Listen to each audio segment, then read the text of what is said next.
আসসালামু আলাইকুম। এখন আপনারা দেখতে পাচ্ছেন ছাদ কৃষি। এটা পাতাকপি বা বাঁধাকপি এবং ফুলকপির গাছ। এটা কিন্তু ছাদে ১২ তলার উপরে বিল্ডিংটা।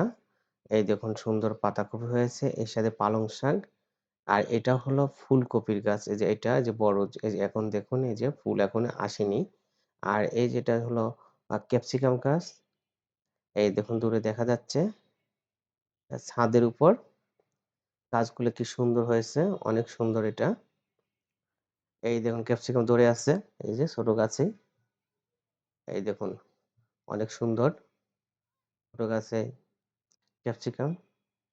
আর এই যেগুলো গাছ লাগানো হয়েছে এই যে পুঁই শাক আছে। আর এটা হলো কলমি শাক। আর এই যে বেগুন গাছ। এই বেগুনেও ফুল আসছে। এখনো বেগুন আসেনি কিন্তু ফুল আসছে। ওখান থেকে বেগুন হবে। আর এগুলো এই যে লেবু গাছ, এটা পেঁপে গাছ। আর এদিকে আছে ফুল গাছ। আর এইখানে ছাদের উপর কিছু ঘর আছে। এদিকে ফুল গাছ আছে। এইটা হলো ছাদ বাগান। এই দেখুন গাছ। আজকে এই পর্যন্ত আপনারা সবাই